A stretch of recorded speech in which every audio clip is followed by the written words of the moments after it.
EVKSA Elangovan அவர்கள் ஏற்கனவே மியாட் மருத்துவமனையில் சிகிச்சை பெற்று வருகிறார். இந்த அடிப்படையில் நேற்று உடல்நிலை சற்று பின்னடைவு ஏற்பட்டு இப்பொழுது அவருக்கு தீவிர சிகிச்சை அளித்து வருகிறார்கள்.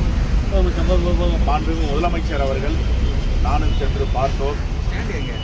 அந்த தீவிர சிகிச்சை பிரிவில் என்னென்ன மெடிக்கல் சப்போர்ட் மருத்துவ உதவிகள் அளிக்க முடியுமோ அனைத்தையும் மியாட் மருத்துவமனை சிறந்த முறையில் அளித்து வருகிறார்கள்.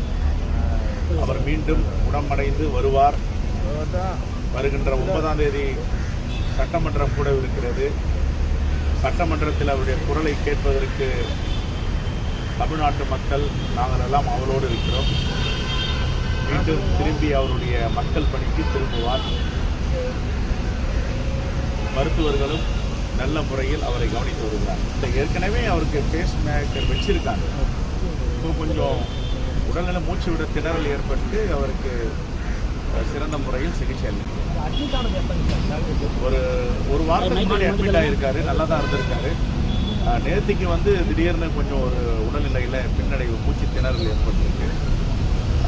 அந்த அடிப்படையில் தீவிர சிகிச்சை அளிச்சுட்டு வராங்க. நல்ல சிகிச்சை அளிச்சுட்டு வராங்க. நல்ல முறையில் அவர் மீண்டு வருவார் நம்பிக்கை